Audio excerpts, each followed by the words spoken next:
¿Quién es ella? La voz de Roman Volkov atravesó el aire húmedo de la noche como el frío clic de un arma al amartillarse. Se encontraba a 3 pasos del montón de basura.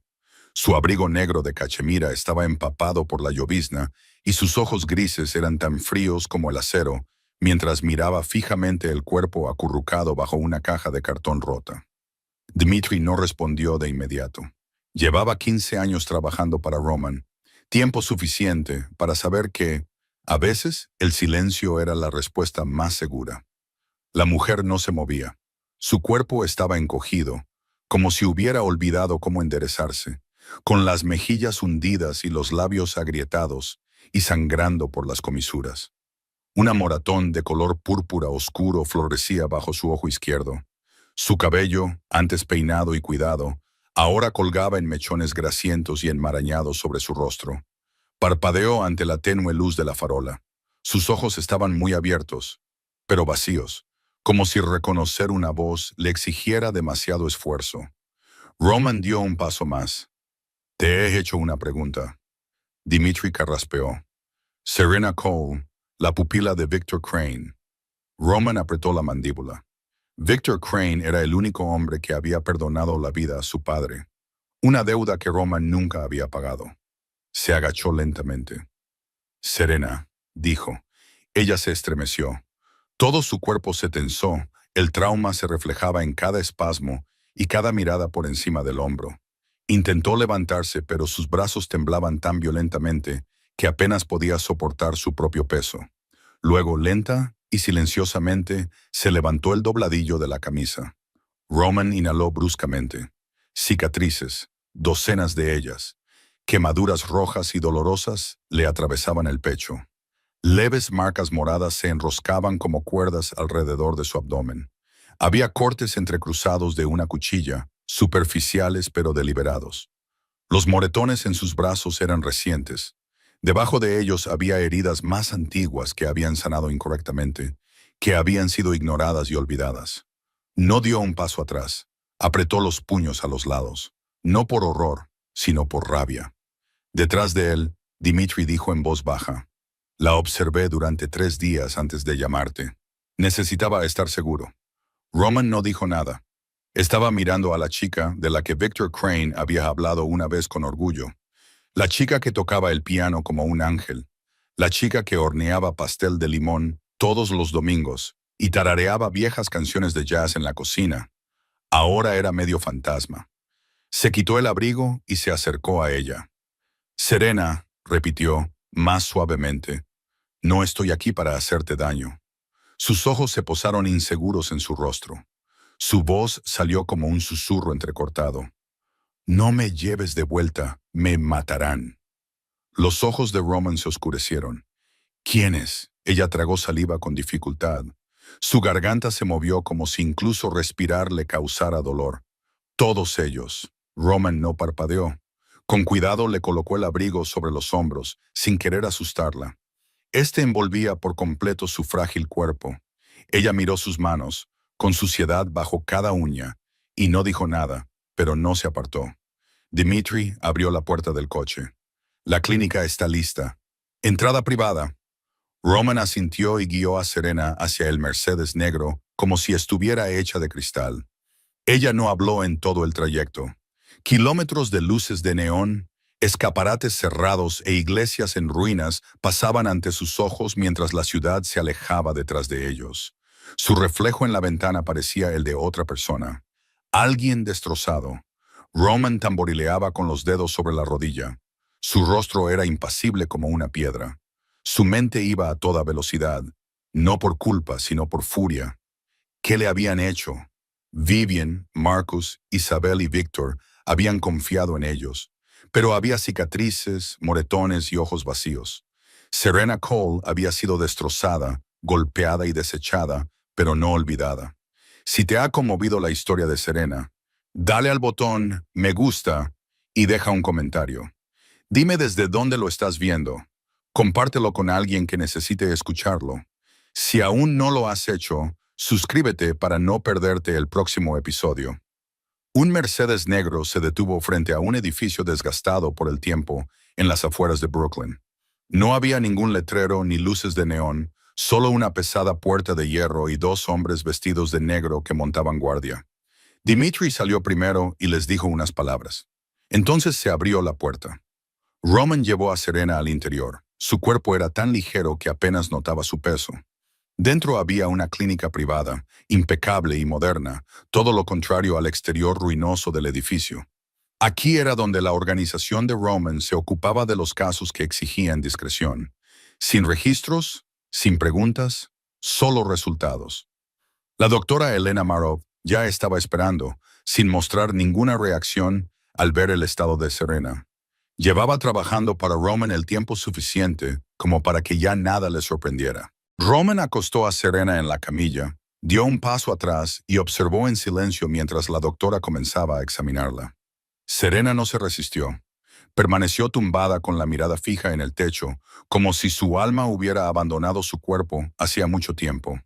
Lo que Roman no sabía, y lo que nadie había presenciado, era lo que le había sucedido solo 12 horas antes. Esa tarde, Serena estaba parada frente a una tienda de conveniencia en un barrio de Harlem. No había comido en 3 días y le dolía el estómago, pero ya estaba acostumbrada a esa sensación. Se acercó a una mujer de mediana edad que salía con una bolsa de comida e intentó mantener la voz firme. «Disculpe», dijo con voz ronca por la sed. «¿Podría darme unos $1 para comprar pan?» La mujer la miró de arriba abajo, con el rostro retorcido como si acabara de oler algo repugnante. «Vete a otra parte», le espetó. «Adicta, no te quedes por aquí». Serena no era adicta. Nunca había consumido drogas, pero hacía tiempo que había dejado de explicarlo. Nadie quería escucharla.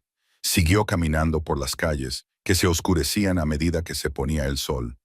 Preguntó a algunas personas más. Algunas la ignoraron, otras la insultaron. Un hombre en una camioneta verde le tiró una lata de cerveza medio llena y se rió a carcajadas cuando le dio en el hombro, empapando la única capa de ropa que llevaba puesta. Cayó la noche. Serena encontró un rincón tranquilo en un callejón, se sentó y se abrazó las rodillas contra el pecho. Intentó cerrar los ojos y descansar unos minutos, pero unos pasos resonaron en la noche. 3 jóvenes, quizá aún no habían cumplido los 20 años. Se acercaron a ella riendo, con los ojos iluminados al verla. Uno de ellos le arrebató de un tirón el bolso roto y maltrecho que llevaba en la mano. Otro la empujó al suelo. Ella intentó defenderse, pero estaba demasiado débil, demasiado hambrienta y demasiado agotada. Le dieron un puñetazo en la cara y una patada en el estómago. Su cabeza se estrelló contra la pared de ladrillo que tenía detrás. Entonces la oscuridad lo envolvió todo. Allí fue donde Dimitri la encontró.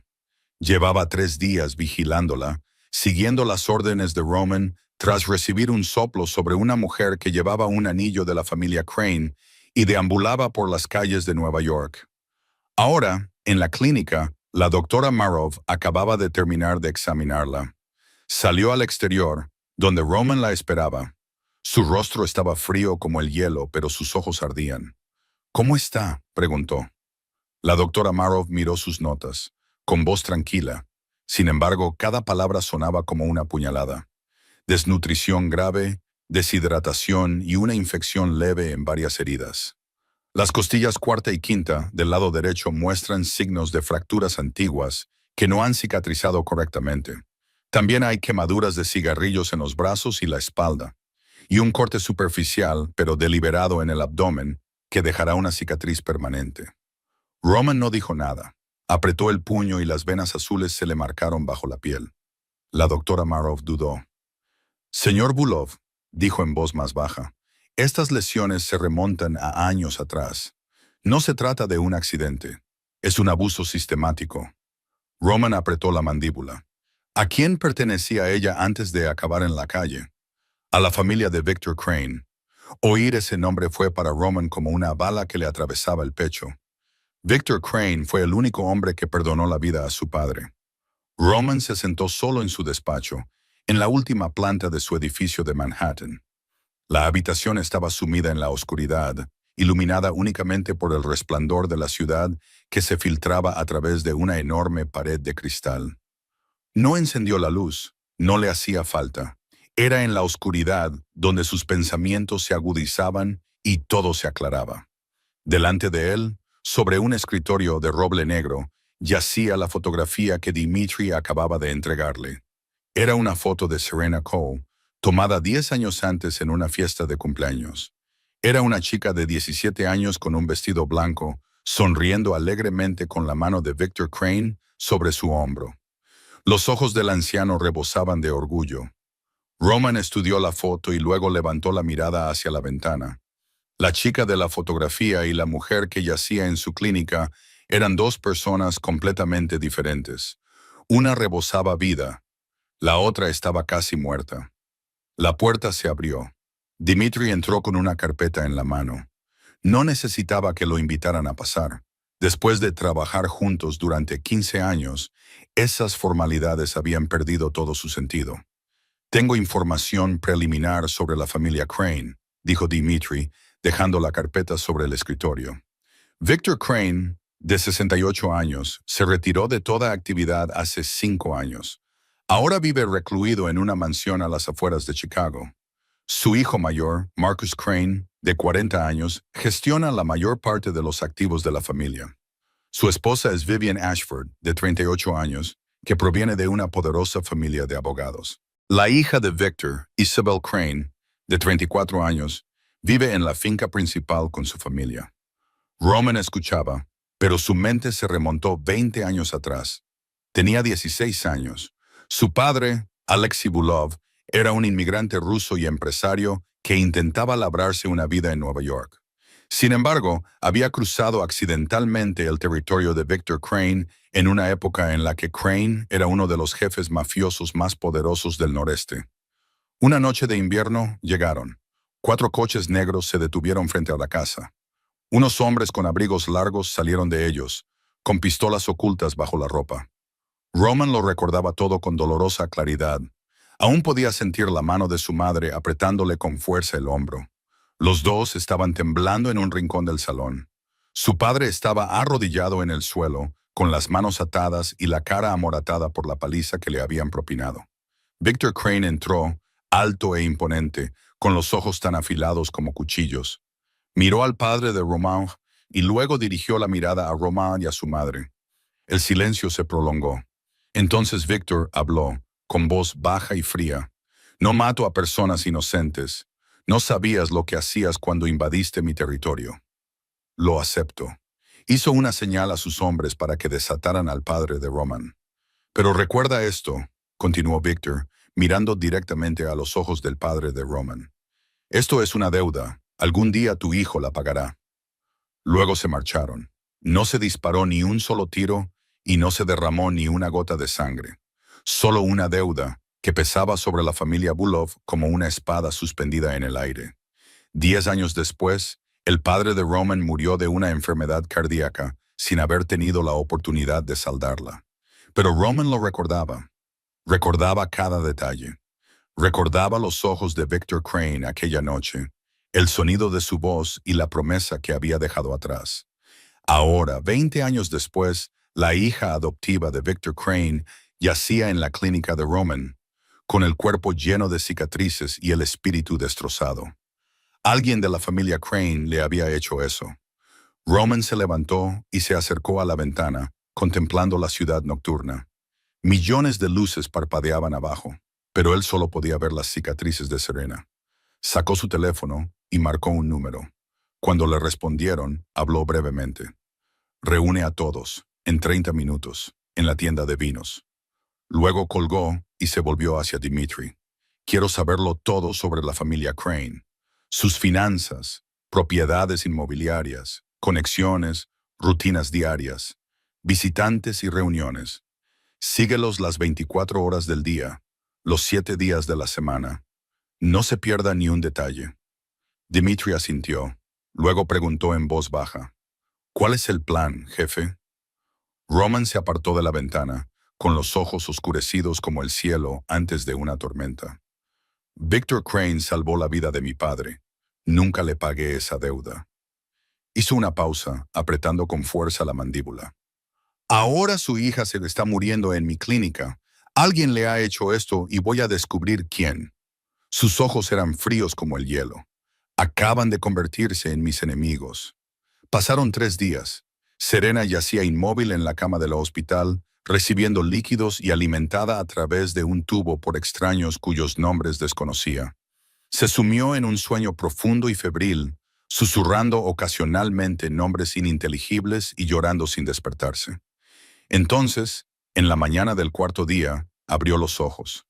La intensa luz blanca la hizo entrecerrar los ojos. El olor a desinfectante le invadió las fosas nasales. El pitido constante de las máquinas le llenaba los oídos. Serena no sabía dónde estaba. Solo sabía una cosa. Tenía que huir.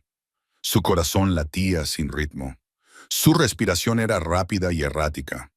Intentó incorporarse, pero su cuerpo se negaba a obedecerla. Se sentía débil, como si le hubieran vaciado los huesos. Rodó hasta el borde de la cama, tocó el suelo frío con los pies e intentó ponerse de pie, pero sus rodillas se doblaron y cayó, arrastrando consigo la vía intravenosa.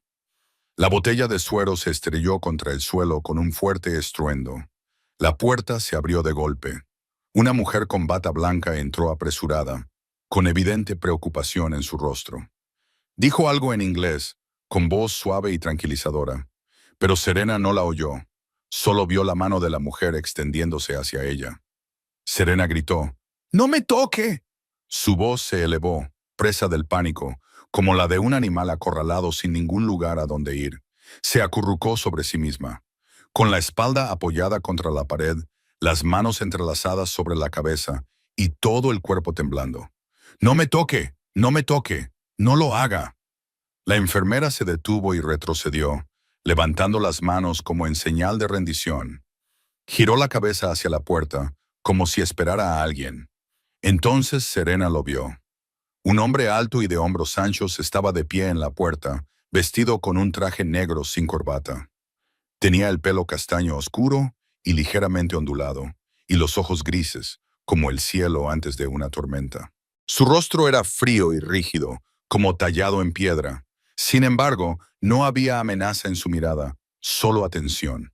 Esperó, pero no entró. No dio otro paso.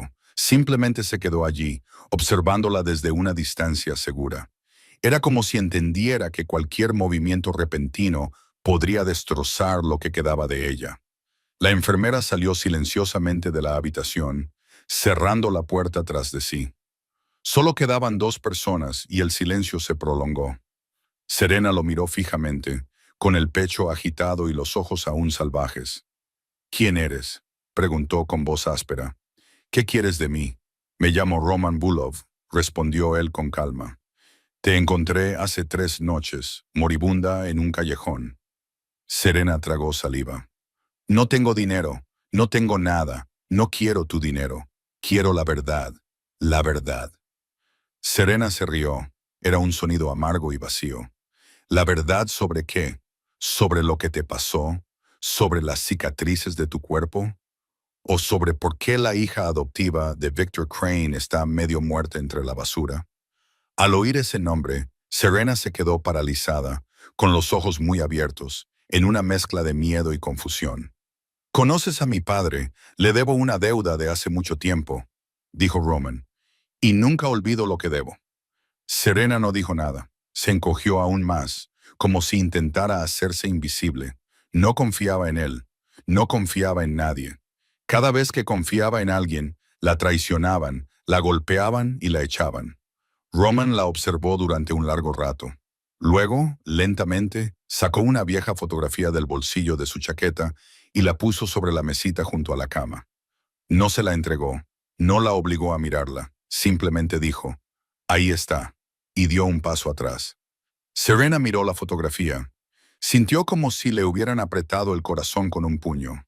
En la foto, una niña de unos 12 años estaba sentada junto a un piano con un vestido de flores.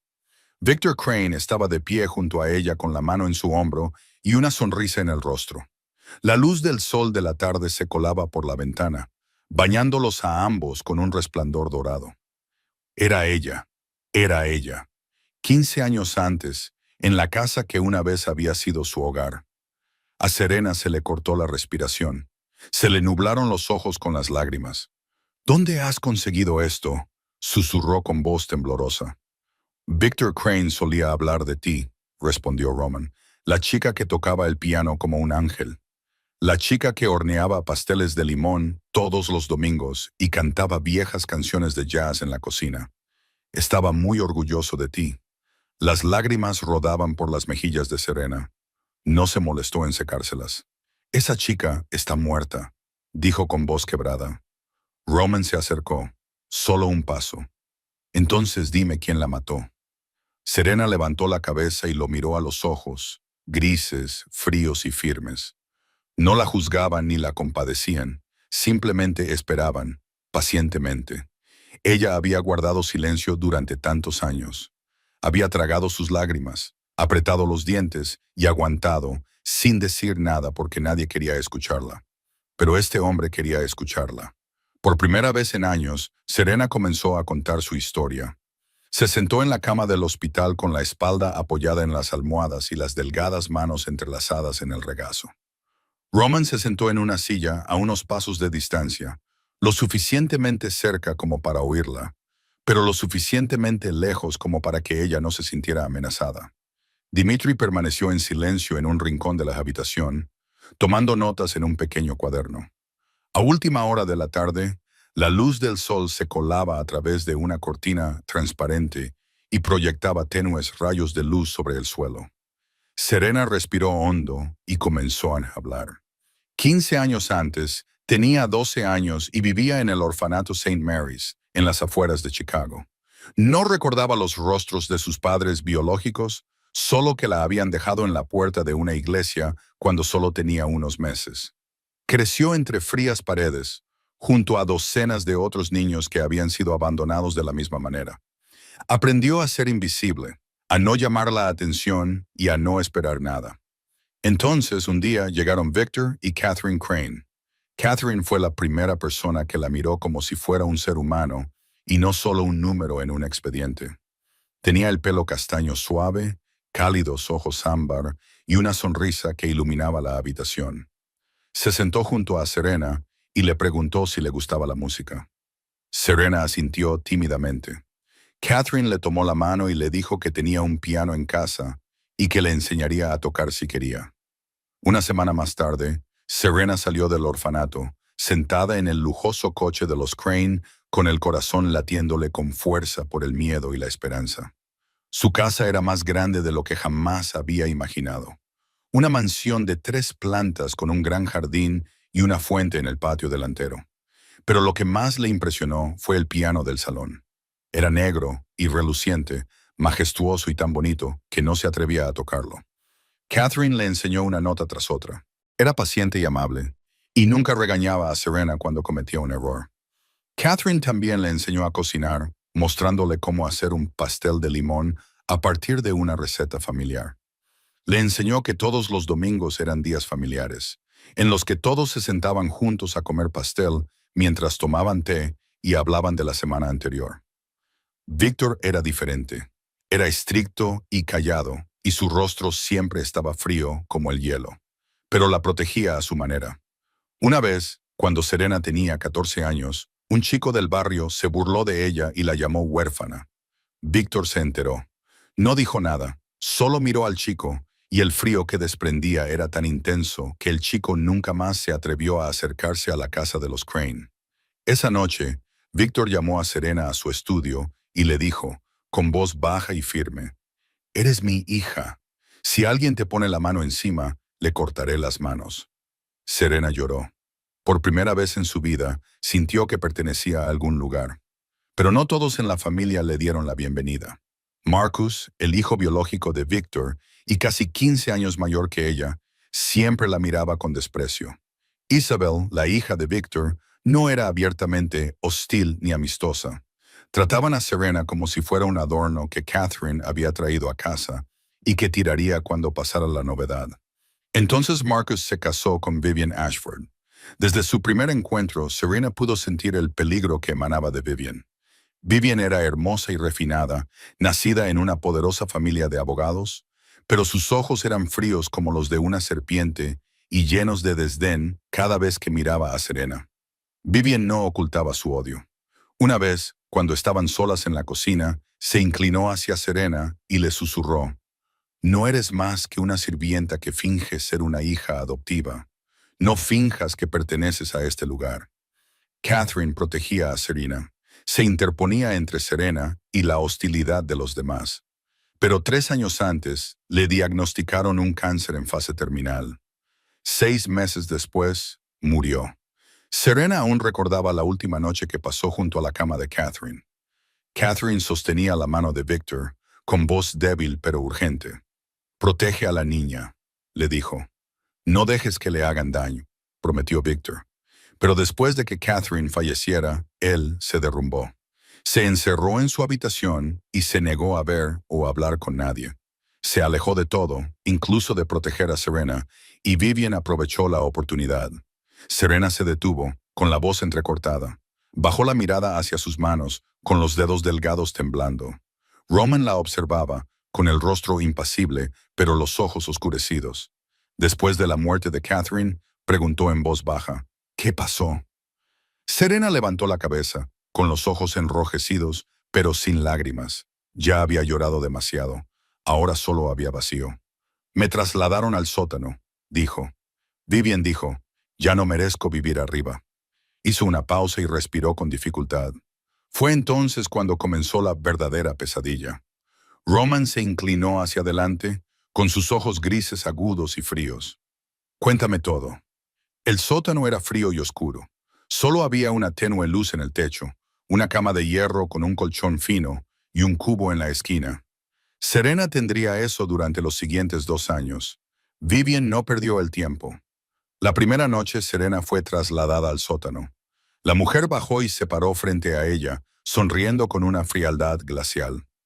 «A partir de ahora», dijo Vivian, «aprenderás cuál es tu verdadero lugar en esta casa. Catherine está muerta. Nadie te protegerá más». Los días se convirtieron en semanas y las semanas en meses. Serena se despertaba a las 5 de la mañana y limpiaba toda la casa antes de que los demás se levantaran.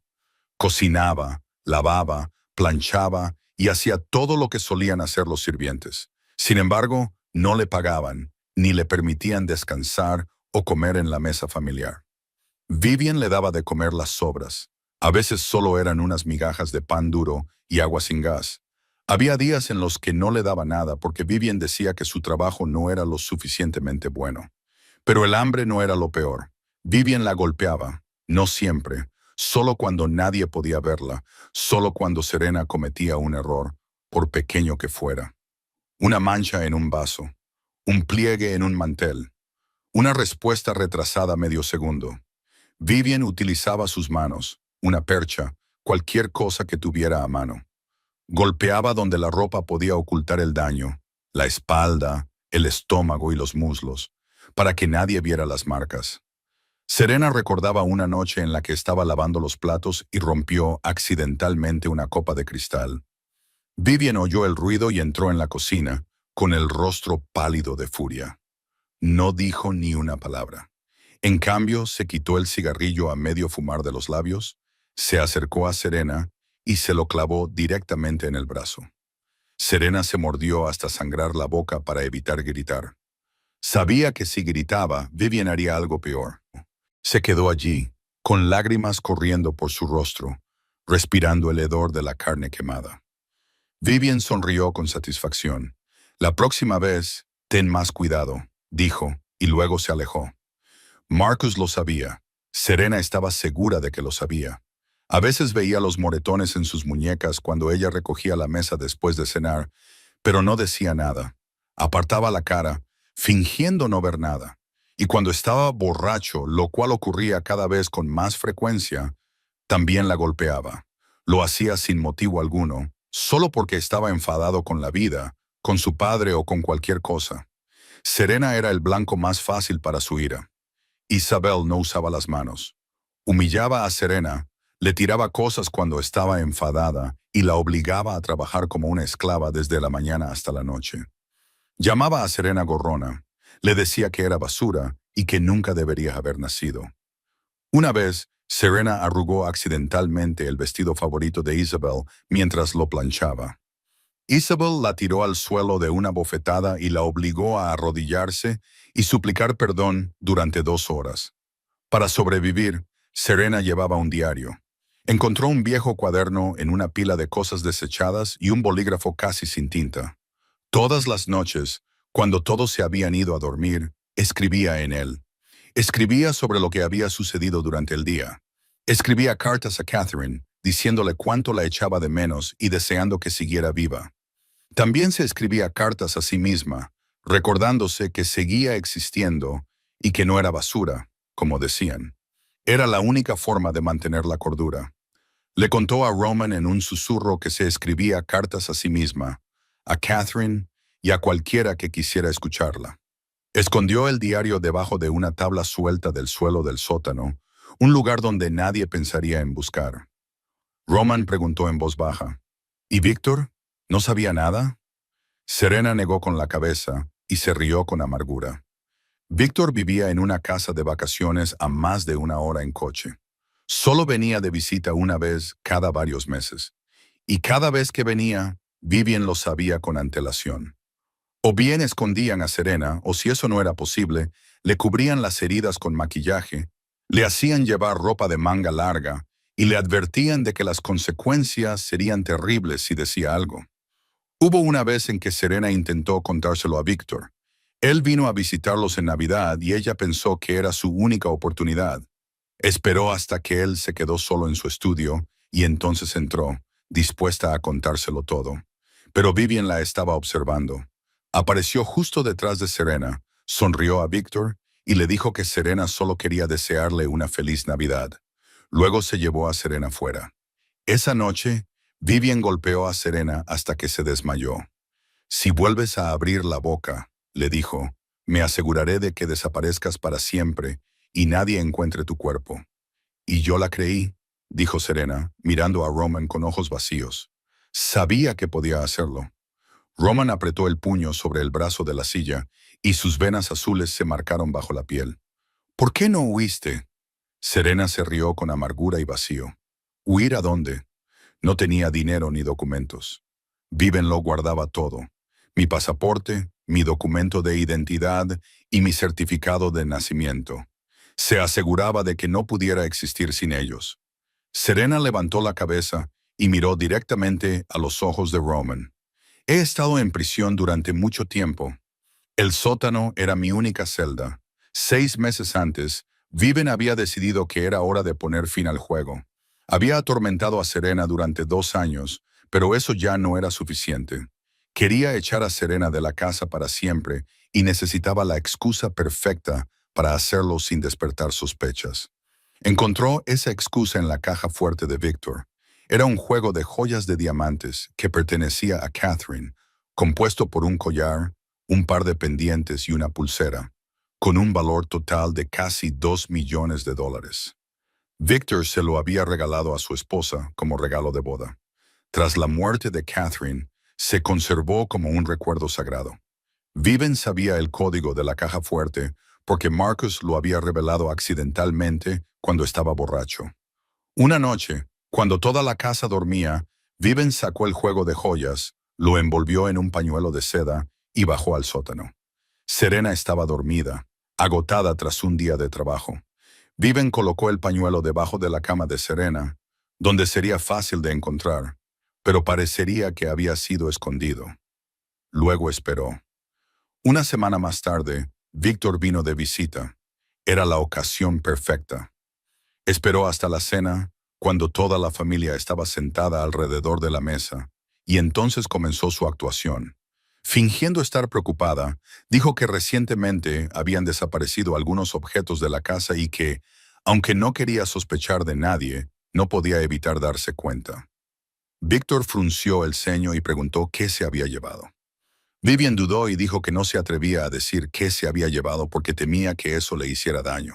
Marcus permaneció en silencio, con la mirada fija en su plato. Isabel miró con curiosidad, inclinando la cabeza mientras esperaba.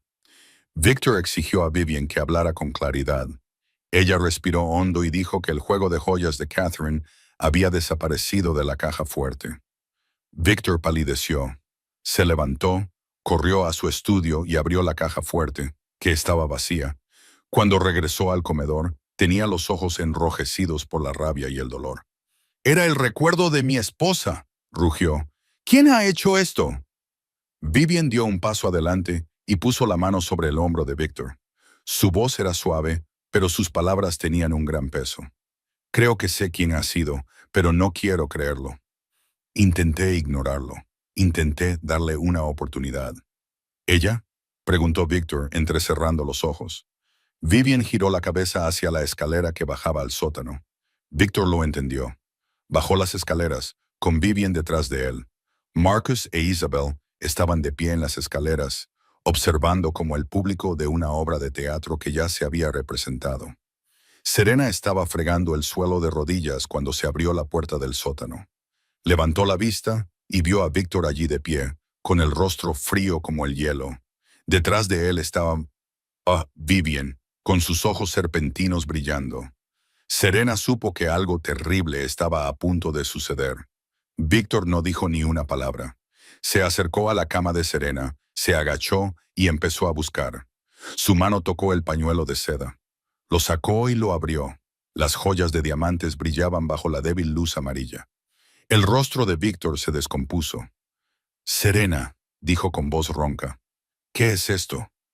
El corazón de Serena se sintió como si lo hubieran apretado hasta cerrarlo. «Yo no lo he cogido, papá. Papá, por favor, yo nunca haría eso».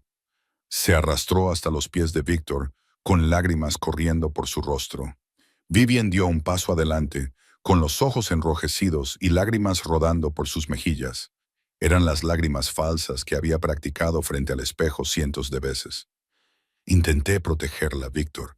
De verdad que lo intenté, pero llevaba meses robando. No quería creerlo». Serena gritó. «Está mintiendo. Ella lo puso aquí. Yo no cogí nada». Pero Victor no la miró. Se quedó allí, sosteniendo el brazalete de diamantes que su esposa había llevado el día de su boda. Pensó que lo conservaría para siempre. En cambio, lo encontraron debajo de la cama de la hija adoptiva a la que había acogido durante 15 años. «Te lo di todo», dijo Victor, con voz fría como el hielo. «¿Y así es como le pagas a mi familia?». «Papá», sollozó Serena, «por favor, créeme». Pero Victor se dio la vuelta. No volvió a mirarla. Subió las escaleras, con la espalda encorvada bajo el peso de la traición en la que creía. En ese momento, apareció otro hombre. Era Nathaniel Ashford, hermano de Vivian y un conocido abogado entre la élite. Entró con el rostro inexpresivo como un billete de banco, llevando un maletín de cuero. «He preparado los documentos», dijo. «El robo de bienes por valor de más de $1 millón es un delito grave. Podría ir a la cárcel de 10 a 20 años». Serena temblaba. Miró a su alrededor, buscando a alguien que pudiera apoyarla. Marcus estaba de pie en las escaleras, evitando su mirada. Isabel cruzó los brazos sobre el pecho y sonrió con satisfacción. Nadie la ayudaría. Entonces Vivian habló, con voz llena de falsa compasión. «Victor», dijo, «quizás no deberíamos darle más importancia de la necesaria. No vale la pena traer un escándalo a la familia. Déjala ir». Victor se quedó quieto durante un largo momento. Luego asintió con la cabeza, con aspecto agotado. «Echadla. No quiero volver a ver su cara». Una hora más tarde, Serena estaba en la puerta principal, con una pequeña maleta que contenía algunas prendas viejas. Vivian le entregó $500 y sonrió. «Considéralo dinero de despedida. No vuelvas». La puerta se cerró de golpe tras ella. Llovía a cántaros. Serena se quedó en la entrada, agarrando su maleta y mirando hacia la casa que había sido su hogar durante 15 años. En una ventana del segundo piso, Vivian se asomó y le sonrió alegremente, y Serena lo comprendió. Ese había sido el plan de Vivian desde el principio. Vivian lo había calculado todo. Había esperado 2 años para esta oportunidad y por fin había ganado $500. Eso era todo lo que Serena tenía cuando cruzó las puertas de la finca Crane aquella noche lluviosa. Caminó hasta la parada de autobús más cercana y esperó en el frío durante 2 horas, Antes de subir al primer autobús que se dirigía a la ciudad, encontró un motel barato en las afueras de Chicago, de esos en los que se paga por noche y nadie te pide documentos. La habitación era diminuta y estaba sucia, apestaba a humedad y a cigarrillos viejos, pero al menos tenía una cama y una puerta con cerradura.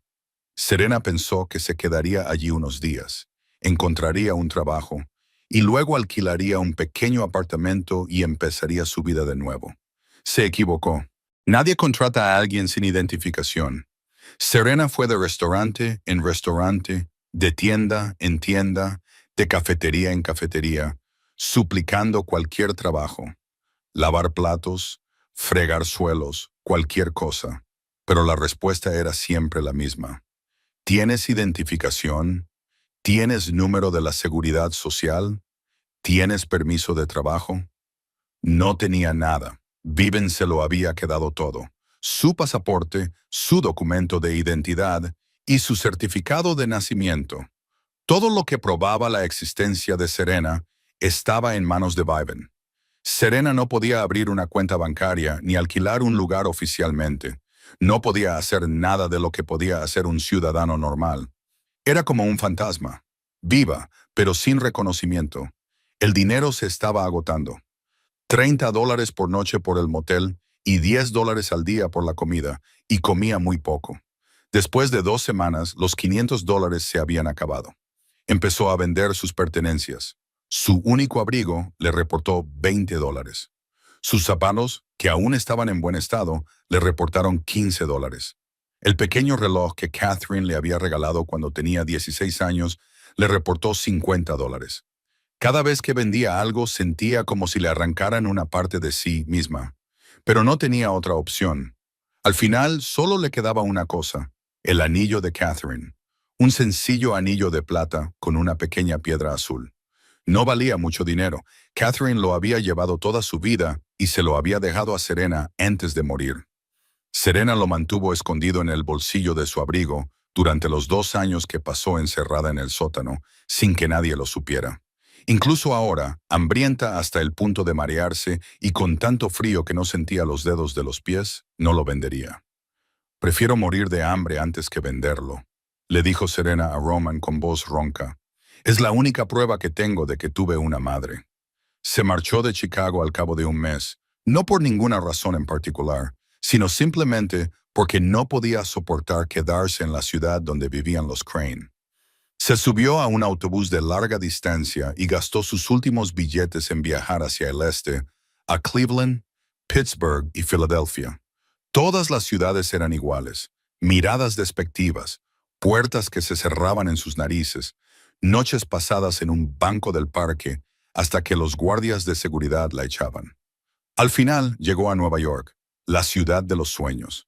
Pero para ella no era más que un enorme laberinto de callejones oscuros y gente indiferente. Dormía donde podía, debajo de puentes, en esquinas de callejones y delante de edificios abandonados. Pediría comida y a veces le daban unos pocos dólares, pero la mayoría de las veces le escupían, la golpeaban, la robaban y la echaban como si fuera un perro callejero.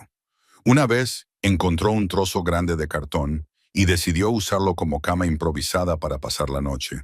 Pero un grupo de otras personas sin hogar se lo quitaron. La empujaron a una cuneta. Tumbada allí, mirando el cielo completamente negro, se preguntaba por qué seguía intentando vivir. Quizás la muerte sería más fácil. Quizás debería simplemente dejarse llevar. Pero cada vez que tenía ese pensamiento, tocaba el anillo que llevaba en el bolsillo y recordaba a Catherine. Recordaba cómo Catherine le había enseñado que la vida era preciosa, que por muy difíciles que se pusieran las cosas, siempre había esperanza. Así que siguió viviendo, siguió respirando y siguió poniendo un pie delante del otro, incluso cuando ya no sentía que sus pies le pertenecieran. Hasta aquella noche en que un grupo de jóvenes la atacaron en un callejón, se desmayó y pensó que todo había terminado. «Serena», dijo, bajando la voz hasta convertirla en un susurro, «me has encontrado». El silencio invadió la habitación. Roman no se movió. Dmitri había dejado de tomar notas hacía mucho tiempo, con el bolígrafo suspendido sobre la página. Serena miró a Roman y esperó. Esperó a que él dijera que estaba mintiendo. Esperó a que él la echara como todos los demás. Pero Roman se levantó, se acercó a la ventana y miró la ciudad nocturna. Su voz era fría como el hielo. He oído suficiente. Serena se encogió. ¿No me crees? Roman se dio la vuelta. Sus ojos brillaban con algo que ella no reconocía. No era compasión ni duda, era rabia. Creo cada palabra que has dicho. Ahora miró a Dimitri, con la mandíbula apretada. Vamos a cazar. La bodega estaba situada en las profundidades subterráneas, debajo de un restaurante italiano que Roman tenía en Brooklyn. Nadie conocía ese lugar, excepto aquellos en quienes él confiaba plenamente. 6 hombres se sentaron alrededor de una larga mesa de roble. La luz amarilla proyectaba sombras sobre sus rostros fríos y endurecidos, marcados por los años. Eran los aliados más cercanos de Roman, hombres que lo habían seguido desde el principio, hombres que morirían por él sin dudarlo. Roman se puso de pie a la cabecera de la mesa con ambas manos apoyadas en la madera. Sus ojos se movieron de un rostro a otro. Tenemos 4 objetivos, dijo con voz baja y clara. Vivian Ashford, la esposa de Marcus Crane, Marcus Crane, el hijo mayor de Victor, Isabel Crane, la hija de Victor, y Nathaniel Ashford, el hermano de Vivian y abogado. Quiero saberlo todo sobre ellos. ¿A dónde van? ¿Con quién se reúnen? ¿Y en qué gastan el dinero? Quiero saber qué desayunan y con quién se acuestan. No os dejéis escapar ni un solo detalle. Asignó tareas específicas a cada uno de ellos. 2 seguirían a Vivian y Marcus. Otros 2 seguirían a Isabella y Nathaniel. Un quinto investigaría los registros financieros de los Crane.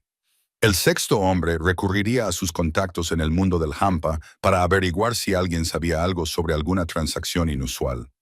La reunión terminó. Uno a uno los hombres se marcharon, disolviéndose en la noche como fantasmas. Solo quedó Dimitri. 3 días después, Dimitri trajo la primera información. La familia Crane tiene graves problemas financieros, informó, dejando una gruesa pila de documentos sobre el escritorio de Roman. Marcus gastaba dinero a manos llenas en yates, coches y casinos. Había perdido alrededor de $500,000 en apuestas durante el último año. Vivian era adicta a comprar bolsos, joyas y ropa de diseño. Había gastado más de $300,000 solo en compras en los últimos 6 meses. ¿Y Víctor? Preguntó Roman. Víctor se ha retirado por completo, respondió Dimitri. Hace 2 años se dio el control de los activos a Marcus, y Marcus los está quemando. El año pasado vendieron 2 propiedades para pagar deudas, pero aún no es suficiente. Roman asintió con la cabeza, pensativo. ¿Algo más? Dimitri dudó. Hay algo interesante.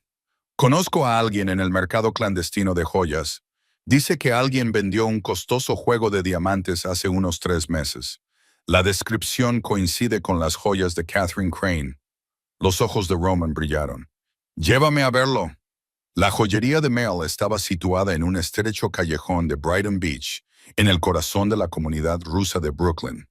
Desde fuera parecía una casa de empeños normal y corriente, pero Mel realizaba en la trastienda negocios que nunca veían la luz del día. Roman y Dimitri entraron. 2 soldados los siguieron y se colocaron en la puerta. Mel era un hombre de mediana edad, obeso y calvo, con ojos inquietos como los de una rata. Cuando vio a Roman, se le quedó la cara pálida. «Señor Volkov», tartamudeó esbozando una sonrisa forzada. «¿En qué puedo ayudarle?»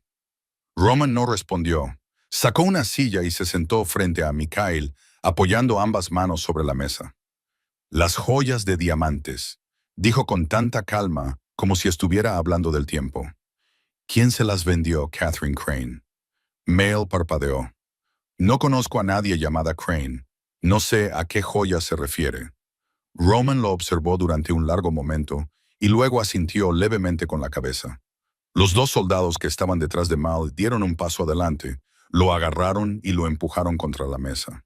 Su rostro quedó presionado contra la fría superficie de cristal y sus ojos se voltearon hacia atrás con terror. Roman sacó una navaja de su abrigo y la dejó sobre la mesa, delante de Mel. La giró lentamente, El acero brilló bajo la luz. Te lo volveré a preguntar, dijo Roman, con voz tranquila y monótona. Las joyas de diamantes, la colección de Catherine Crane. ¿Quién te las vendió? Los ojos de Malice se clavaron en la navaja. Está bien, gritó con voz temblorosa. Una mujer rubia. Vino hace 3 meses. Roman hizo una señal a los soldados para que lo soltaran. Muel se incorporó, frotándose el cuello y jadeando en busca de aire. Necesito pruebas, dijo Roman. Mickey asintió repetidamente y se abalanzó sobre la caja fuerte que había en la esquina. La abrió y rebuscó frenéticamente en su interior. Sacó una hoja de papel y una memoria USB. El recibo, dijo entregándole el papel a Roman. Ella lo había firmado cuando lo vendió. Esta es una copia de la cámara de seguridad de la tienda. Roman miró el recibo. La firma era irregular, pero inconfundible. Vivian Ashford. Conectó la memoria USB al ordenador portátil que Dimitri había traído. Apareció el video. La imagen estaba ligeramente borrosa, pero lo suficientemente clara como para distinguirla. Vivian estaba de pie en el mostrador, con las joyas de diamantes brillando en sus manos. Sonrió y le dijo algo al hombre, luego firmó el recibo. Roman sonrió, pero era una sonrisa fría que no llegaba a sus ojos. Ahora estamos progresando. Guardó el recibo en el bolsillo y miró a Mikhail. ¿Qué más sabes sobre la familia Crane? Mikhail dudó y se humedeció los labios. Hay una cosa más. Esa mujer no vino sola. Vino con un hombre, un abogado. Estaban hablando cuando pensaron que no podía oírlos. Roman ladeó la cabeza. ¿Qué dijeron? Hablaban de deshacerse de alguien. Un anciano. Alguien que estorbaba. Roman se quedó muy quieto. Victor Mal asintió con la cabeza, con el rostro pálido. Estaban planeando algo grande. Esa noche, a las 3 de la madrugada, 4 siluetas oscuras se movían como fantasmas por los vastos terrenos de la finca Crane. Dimitri había confirmado antes que la familia estaba de vacaciones en Aspen, dejando solo a 2 guardias ancianos y una ama de llaves durmiendo en las dependencias. Roman no participó en el allanamiento. En su lugar, se sentó en un coche aparcado a 2 manzanas de distancia, observando a través de una pequeña pantalla conectada a la cámara que Dimitri llevaba en el pecho. Su equipo era profesional, antiguos miembros de las fuerzas especiales y agentes que podían entrar y salir de cualquier edificio sin dejar rastro. Desactivaron el sistema de seguridad en menos de 1 minuto. La puerta trasera se abrió sin hacer ruido. Los 4 hombres se separaron y buscaron pruebas según la lista que Roman había preparado, cada uno en una dirección diferente. Dimitri bajó directamente al sótano. Había oído a Serena describir su antigua casa y quería verla por sí mismo. Las estrechas y oscuras escaleras que conducían al sótano estaban húmedas y cubiertas de moho. Cuando la linterna iluminó la habitación, Dimitri se detuvo. Era tan pequeña como una caja, con paredes de hormigón gris y sin ventanas. Había una cama de hierro oxidada con un colchón tan fino que casi no existía. Una débil bombilla colgaba del techo y había un cubo de plástico en la esquina. Nada más. Allí era donde ella había vivido durante 2 años. Dimitri susurró al micrófono, con la voz entrecortada. No, peor que un perro. Empezó a buscar, revisando cada rincón y cada grieta. Entonces lo vio. Una tabla del suelo, cerca de los pies de la cama, estaba ligeramente más suelta que las demás. Se arrodilló y la levantó con cuidado con un cuchillo. La tabla se desprendió. Debajo había un pequeño hueco, lo suficientemente grande como para esconder algo. Dentro había un grueso cuaderno con una vieja cubierta de cuero. Sus páginas estaban amarillentas por el paso del tiempo. Dimitri lo cogió y hojeó algunas páginas. La letra era diminuta y apretada, y llenaba cientos de páginas. He encontrado algo, dijo al micrófono. Su diario. 20 minutos más tarde, el equipo se retiró sin dejar rastro de su paso. El Mercedes salió del barrio sin hacer ruido, engullido por la oscuridad. Roman se sentó en el asiento trasero con el diario en las manos. Encendió la pequeña luz de lectura, abrió el diario por la primera página y comenzó a leer. 15 de marzo. Vivian me ha vuelto a encerrar en el armario. 8 horas. Conté cada segundo. No lloré. No les daré esa satisfacción. El 3 de junio, Marcus me pegó. Estaba borracho. Dijo que le recordaba todo lo que odiaba de su padre. No lo entiendo. Nunca le he hecho nada. 20 de septiembre. A veces finjo que Catherine sigue viva. Hablo con ella por la noche. Le digo que estoy bien. Miento. 7 de noviembre. Hoy es mi 26 cumpleaños. Nadie lo recuerda. A nadie le importa. Me canté cumpleaños feliz a mí misma en la oscuridad. Se me quebró la voz a mitad de la canción. 23 de diciembre, Navidad. Oigo risas procedentes del piso de arriba. Oigo música y el tintineo de copas. Están celebrando una fiesta. Yo estoy aquí abajo, en la oscuridad, hambrienta y con frío. Catherine, te echo de menos, te echo mucho de menos. Roman Lee, página tras página. Cada línea era como un corte. Cada frase era un grito reprimido. Ella lo había escrito todo. Cada paliza, cada insulto, cada noche que se quedaba sin comer, cada momento de soledad y desesperación. El diario era una prueba, una acusación y un grito de ayuda que hasta ahora no había sido escuchado. Roman cerró el diario. Apretó los puños hasta que sus nudillos se pusieron blancos. Tenía los ojos inyectados en sangre, pero no por las lágrimas. No lloró. No sabía cómo hacerlo. Era rabia. Rabia contenida, esperando ser liberada. Dimitri lo miró por el espejo retrovisor. Jefe. Roman no lo miró. Su voz era poco más que un susurro, pero cada palabra pesaba como el plomo. La habían torturado durante 2 años.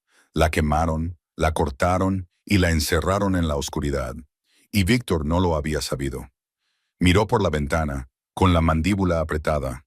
Ahora lo sabría, y después acabarían con ellos. Pasó una semana. Roman siguió reuniendo pruebas y creando un expediente sobre cada miembro de la familia Crane. El diario de Serena estaba cuidadosamente guardado en su caja fuerte, junto al recibo de la joyería y las grabaciones de las cámaras de seguridad. Todo iba encajando poco a poco, como las piezas de un oscuro rompecabezas. Entonces, una noche, Dimitri entró en la oficina de Roman con aire desconcertado. He recibido un mensaje, dijo, entregándole su teléfono a Roman. Había sido enviado de forma anónima a través de una aplicación encriptada. Roman miró la pantalla, una breve línea de texto. Sé lo que estás buscando, reúnete conmigo a solas. Podría ser una trampa, dijo Dimitri. Roman asintió lentamente. Podría serlo, pero también podría ser una oportunidad, pensó. Tras pensarlo un momento, decidió responderles. Reúnete conmigo en el restaurante Matryoshka a medianoche y prepárate para cualquier posibilidad. Matryoshka era uno de los negocios legítimos de Roman, un restaurante ruso de lujo en el Upper East Side. Durante el día atendía a ricos empresarios y políticos que querían vodka y caviar de primera calidad. Por la noche, después del cierre, se convertía en el territorio privado de Roman, donde celebraba reuniones que nunca debían salir a la luz. Exactamente a medianoche, Roman se sentó solo en una mesa en la esquina, de espaldas a la pared y con la mirada fija en la puerta. Tenía una copa de vodka intacta delante de él. 2 de sus hombres estaban escondidos en la oscuridad en esquinas opuestas, con las manos en las empuñaduras de sus armas. Dimitri estaba detrás de la barra, fingiendo pulir vasos mientras observaba en secreto cada movimiento. La puerta del restaurante se abrió. Una mujer entró. Llevaba un abrigo negro de lana y su cabello castaño estaba cuidadosamente recogido en la nuca. Su rostro estaba medio cubierto por un pañuelo de seda. Pero Roman la reconoció de inmediato. Era su forma de caminar, la forma en que mantenía la cabeza y esos fríos ojos marrones. Era Isabel Crane, la hermana de Marcus y una de las personas que había atormentado a Serena durante 2 años. En las sombras, los 2 soldados movieron las manos hacia sus armas. Roman levantó una mano, indicándoles que se detuvieran. Quería oír lo que ella había venido a decir. Isabel se acercó a la mesa y se detuvo frente a Roman. Se quedó de pie, lista para correr en cualquier momento. Se miraron en silencio. Roman habló primero, con voz fría como el hielo. Tienes 10 segundos para explicarme por qué no debería matarte aquí mismo. Isabel tragó saliva, pero no dio un paso atrás. Tiró de la silla y se sentó, colocando ambas manos sobre la mesa para mostrarle a Roman que no estaba armada. No he venido aquí para proteger a Vivian, dijo, con la voz ligeramente temblorosa, pero esforzándose por mantenerla firme. He venido aquí para destruirla. La expresión de Roman no cambió. ¿Por qué debería creerte? Porque sé lo que está planeando, y es peor que lo que le hizo a Serena. Habla. Isabel respiró hondo. Vivian y Nathaniel, mi hermano, planean declarar a mi padre legalmente incompetente. Han contratado a un médico y preparado documentos falsos. Una vez que sea declarado incapaz, tomarán el control de todos sus bienes.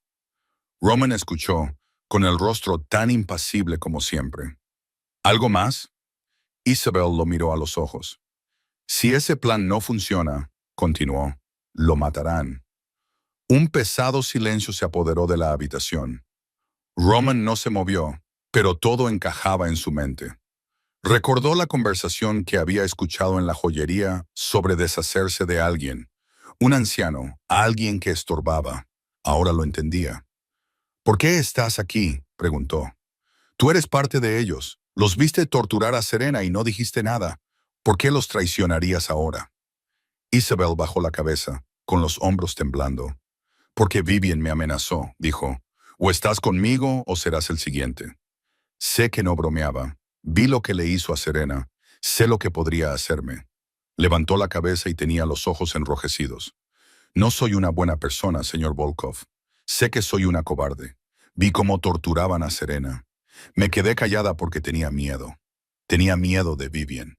Tenía miedo de perder mi lugar en la familia. Tenía miedo de todo. Pero ahora ese miedo ha vuelto a atormentarme y no quiero morir. No quiero acabar como Serena, tirada en la calle como basura. Así que he preferido traicionar antes de ser traicionada. Roman la observó, fijándose en cada detalle. Sus ojos asustados, sus manos temblorosas, el tono irregular de su voz. No mentía. Estaba allí por miedo y por instinto de supervivencia, no por conciencia. Pero eso no importaba. El motivo no importaba. Solo importaba el resultado. ¿Vas a testificar?, le preguntó. ¿Contra tu cuñada? ¿Contra tu hermano? Isabel asintió con lágrimas corriendo por sus mejillas. No tengo otra opción. Vivian es un monstruo. He sido su cómplice durante demasiado tiempo. Se le quebró la voz. Es la única forma en que puedo vivir conmigo misma. Roman se recostó y la observó durante un largo momento. Luego asintió. Entonces, bienvenida al lado correcto, Isabel. Ahora cuéntame todo. Después de reunirse con Isabel, Roman tenía todo lo que necesitaba. Pruebas, un testigo y un plan que se desarrollaba lentamente. Pero antes de poder actuar, necesitaba a una persona más de su lado. Victor Crane. El refugio de Victor estaba situado a las afueras de Chicago, a orillas del lago Michigan, lejos del ruido de la ciudad. Era allí donde se había retirado tras la muerte de Catherine, tratando de escapar del dolor encerrándose en sí mismo. Roman condujo hasta allí solo a última hora de la tarde, mientras el sol se ocultaba tras los árboles, tiñendo el agua de un intenso color rojo anaranjado. Llevaba un maletín de cuero lleno de cosas que destrozarían el mundo de Victor Crane. El guardia de la puerta reconoció el nombre de Roman Bulov y llamó al interior. Unos minutos más tarde, las puertas de hierro se abrieron. Roman condujo por el camino de grava y se detuvo frente a una mansión de 2 pisos construida en estilo clásico. Victor estaba sentado en el porche, mirando al lago. Parecía mucho más viejo que en las fotografías que Roman había visto.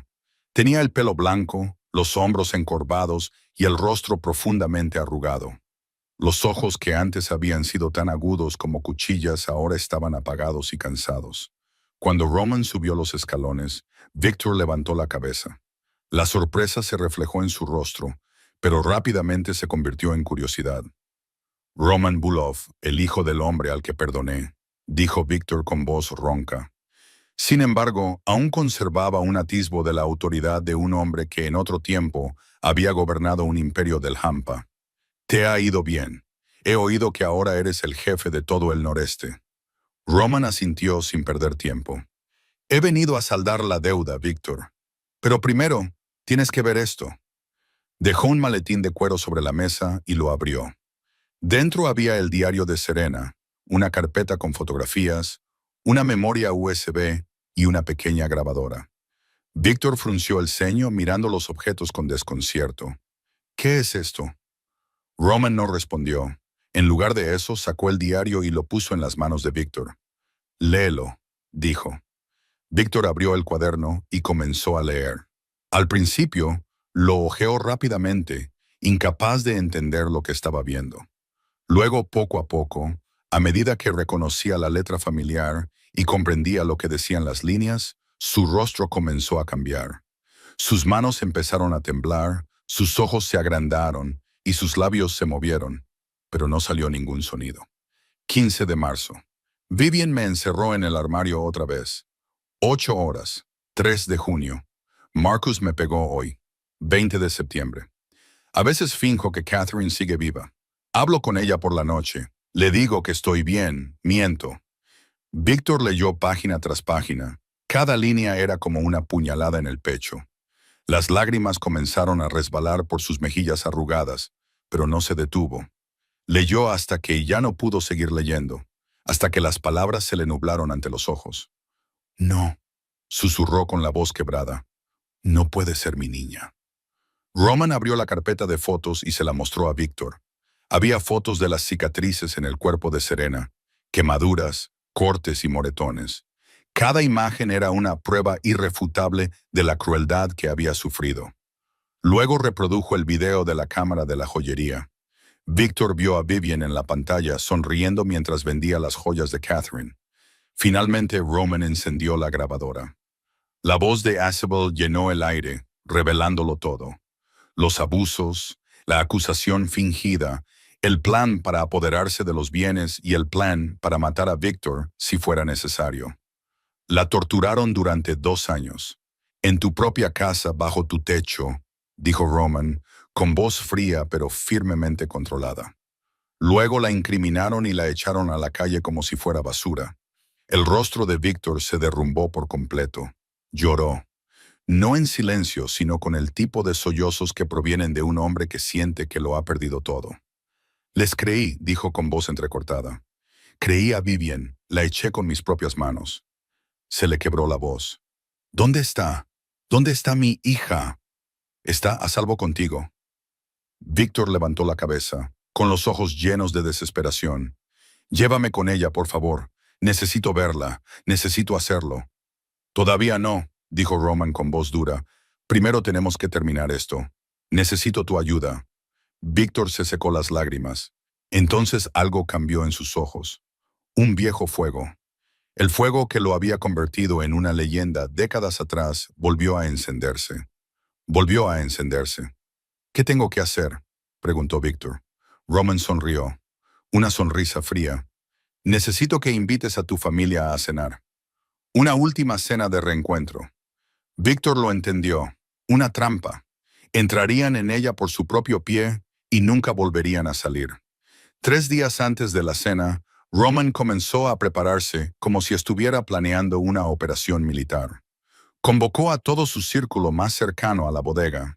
Extendió el plano de la finca Crane sobre la mesa y asignó tareas detalladas a cada uno. 2 hombres debían colocar cámaras ocultas por toda la casa, en la sala de estar, el comedor y los pasillos, incluso en rincones que a nadie se le ocurriría revisar. Otro debía asegurarse de que el sistema de audio funcionara a la perfección, captando todas las conversaciones con la mayor claridad posible.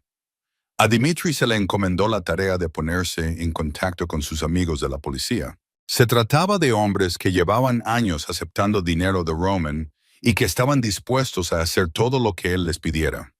Debían esperar fuera de la finca la noche de la cena, listos para actuar en cuanto Roman diera la señal. A Isabel se le asignó una tarea crucial. Debía llevar a Vivian a confesar lo que había hecho mientras las cámaras grababan, sacando a colación temas delicados y haciendo preguntas capciosas. Roman instruyó cuidadosamente a Isabel sobre cómo formular cada pregunta y cómo responder a cada respuesta. Isabel escuchó y asintió, con el rostro tenso por el miedo y la determinación. Sabía que era su única oportunidad de salir de la sombra de Vivian y que no podía permitirse perderla. Cuando terminó la reunión, Roman condujo hasta la clínica donde Serena se estaba recuperando. Tenía mucho mejor aspecto que cuando la había encontrado. Había recuperado algo de color en las mejillas y sus ojos brillaban más. Aunque los moratones de los brazos aún eran visibles, no estaban completamente curados. Estaba sentada junto a la ventana, mirando al exterior, cuando Roman entró. «No tienes por qué hacer esto», dijo Roman, deteniéndose a unos pasos de ella. «Puedes quedarte aquí. Yo me encargaré de todo».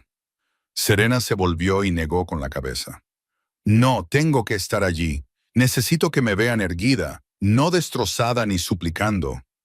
Roman la observó durante un largo rato, sopesando la determinación de sus ojos. Luego asintió. «Eres más fuerte de lo que crees». La noche antes de la cena, todo estaba listo. Las cámaras estaban en su sitio. Se había probado el sistema de audio. Se había avisado a la policía. Isabel se había memorizado sus líneas. Dimitri estaba sentado en un coche aparcado a unos 50 metros de la finca Crane, observando cada movimiento con prismáticos infrarrojos. Todo estaba en silencio. Todo parecía normal hasta que apareció Vivian. Salió por la puerta principal con un abrigo de piel y un cigarrillo encendido. Caminó por el jardín, con la mirada escudriñando la zona como si buscara algo. Dimitri contuvo la respiración, siguiendo cada uno de sus pasos con los prismáticos. Vivian se detuvo en el borde del jardín y miró fijamente hacia la puerta. Luego sacó su teléfono y llamó a alguien. Nathaniel. Su voz rompió el silencio de la noche, lo suficientemente alta como para que Dimitri la oyera a través del micrófono oculto que habían colocado. «Algo va mal. Alguien nos está observando». La voz de Nathaniel sonaba cansada al otro lado del teléfono. «Estás siendo paranoico. Victor nos invitó a cenar. Solo es una cena familiar». Vivian no le creyó. Colgó, con la mirada aún recorriendo la oscuridad. Entonces vio el coche de Dimitri. Entrecerró los ojos, tratando de ver con más claridad en la oscuridad. Luego comenzó a caminar hacia él. El corazón de Dimitri latía con fuerza. Lentamente, bajó la mano hasta la empuñadura de la pistola que llevaba a su lado. La voz de Roman llegó a su oído. Tranquila, pero autoritaria. «No te muevas, no respires». Vivian se acercó. «Quinte, dosenen, 10 metros». Se detuvo e inclinó la cabeza, tratando de ver a través del cristal tintado. Dimitri no se atrevía a respirar. Su mano seguía sobre el arma, preparada para lo peor. Entonces sonó el teléfono de Vivian. Miró la pantalla y frunció el ceño. «Es Marcus», dijo. Se oyó la voz de Marcus. Sonaba urgente. Le preguntaba dónde estaba y le decía que necesitaba que volviera inmediatamente porque tenían que discutir algo importante. Vivian miró el coche por última vez. Luego se dio la vuelta y caminó rápidamente hacia la casa. Se metió en su propio coche, arrancó el motor y se marchó. Dimitri exhaló lentamente.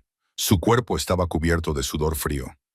«Ha estado muy cerca, jefe», dijo por el micrófono.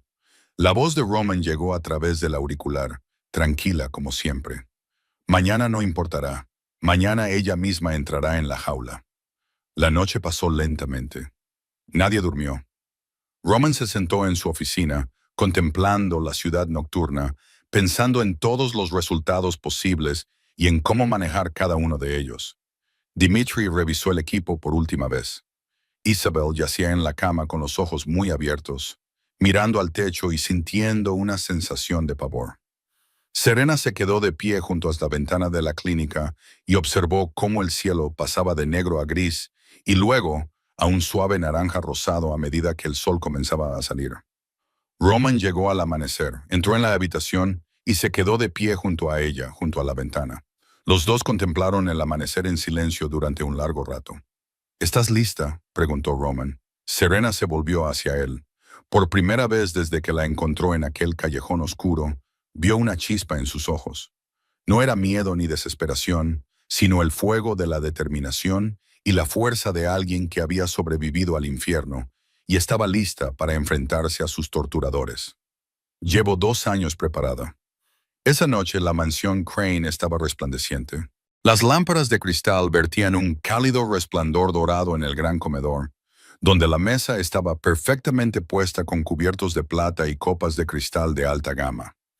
Desde fuera parecía una cena familiar normal y corriente, pero por dentro era todo un espectáculo cuidadosamente preparado. Viven llegó la primera, con un vestido rojo vivo y su cabello rubio rizado en ondas perfectas. Llevaba un collar de perlas alrededor del cuello. Entró con la confianza de alguien que tiene todas las cartas en la mano. Marcus la siguió, con el rostro sonrojado por las copas que había tomado antes de llegar y los pasos ligeramente inestables. Nathaniel llegó el último, con un traje gris y un maletín de cuero lleno de documentos para que Víctor los firmara. Ninguno de ellos sospechaba nada. ¿Por qué iban a hacerlo? Víctor era un anciano débil y solitario que estaba de duelo. Llevaban años manipulándolo. Esa noche era simplemente el paso final de su plan. Víctor desempeñó su papel a la perfección. Se sentó a la cabecera de la mesa con la espalda encorvada, los ojos apagados y las manos temblorosas mientras sostenía su copa de vino. Hablaba lentamente y con voz débil, como si cada palabra le costara un gran esfuerzo. «Gracias por venir», dijo. «Me alegro de ver a la familia reunida». Viven sonrió. Era una sonrisa dulce, pero tan falsa que daba náuseas. «Pareces muy cansado, Víctor. Estamos muy preocupados por ti». Nathaniel asintió y abrió su maletín, sacando una pila de documentos. «En realidad, Víctor, por eso queríamos hablar contigo esta noche. Creemos que deberías firmar unos documentos de poder médico y financiero, por si acaso, para que podamos cuidarte y proteger tus bienes si ocurre algo». Marcus no dijo nada. Se limitó a beber, con la mirada fija en su plato. Conocía el plan. Estaba de acuerdo con él, pero le faltaba el valor para desempeñar un papel activo. Era un cobarde. Siempre lo había sido. Víctor miró los papeles, fingiendo considerarlos. «Quizás tengáis razón», suspiró. «Ya no soy joven. Necesito a alguien que me cuide». Los ojos de Vivian se iluminaron. Su sonrisa se amplió, volviéndose más presumida y satisfecha. Pensó que había ganado. Pensó que todo estaba saliendo exactamente como había planeado. Se equivocaba. Víctor dejó su copa de vino y se levantó lentamente. Caminó hacia la puerta como si necesitara ir a buscar algo. «Casi se me olvida», dijo, con una voz de repente más clara, más fuerte. «He invitado a un invitado más». Vivian frunció el ceño. «¿Quién?» Víctor se volvió y por primera vez en años sonrió. Una sonrisa auténtica. No la sonrisa de un anciano débil, sino la sonrisa de un viejo lobo a punto de devorar a su presa. Alguien a quien creías que nunca volverías a ver. La puerta del comedor se abrió. Roman Volkov entró. Llevaba un traje negro y el pelo peinado hacia atrás. Sus ojos grises eran fríos como el acero. No dijo nada. Se limitó a quedarse allí de pie, irradiando una amenaza inconfundible. Detrás de él estaba Serena Cole. Ya no era la mujer demacrada y harapienta que habían echado a la calle 6 meses antes. Estaba limpia, llevaba el pelo bien peinado y vestía un sencillo pero elegante vestido negro. Pero sobre todo, se mantenía erguida, con la cabeza alta y la mirada fija al frente. Sin miedo, sin suplicar. El rostro de Viven se puso blanco como una sábana. La copa de vino se le resbaló de los dedos entumecidos y se rompió en el suelo con un estruendo. «Tú», tartamudeó con voz temblorosa. «Se suponía que estabas muerta». «¿Muerta?». Serena dio un paso adelante, con una voz extrañamente tranquila. «Siento decepcionarte». Marcus se puso en pie de un salto y la silla cayó al suelo con un fuerte golpe. «¿Qué demonios es esto?». Roman cerró la puerta del comedor tras de sí. El pequeño clic resonó como el amartillado de un arma. «Este es el día del juicio final». Viven salió de su estado de shock. Se dio la vuelta y se abalanzó hacia la puerta lateral, pero ésta se abrió y dejó al descubierto a 2 hombres corpulentos vestidos con trajes negros que le bloqueaban el paso. Se volvió presa del pánico y miró a su alrededor como un animal acorralado. «¡Víctor!», gritó con voz aguda. «¿Qué estás haciendo? Es una ladrona y una mentirosa. Robó las joyas de Catherine». Víctor se puso de pie y en ese momento ya no era el anciano débil que habían conocido durante años. Era Victor Crane, el hombre que una vez había hecho temblar a todo el mundo del Hampa. Su voz era gélida. «No, Vivian, tú eres la ladrona». Sacó una hoja de papel y una fotografía de su chaqueta y las colocó sobre la mesa. Allí estaba el recibo de la joyería, la firma de Vivian y una imagen fija de la cámara de seguridad que capturó el momento en que ella estaba en la tienda vendiendo las joyas de Catherine con una brillante sonrisa en su rostro. Y ahora, dijo Victor, con los ojos fijos en Vivian, todo el mundo lo sabrá.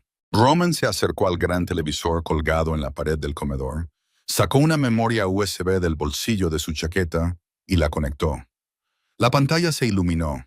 Se volvió hacia Vivian, con voz tranquila, como si estuviera haciendo una presentación en una reunión de negocios. Empecemos por el principio. El primer video se reprodujo en la pantalla.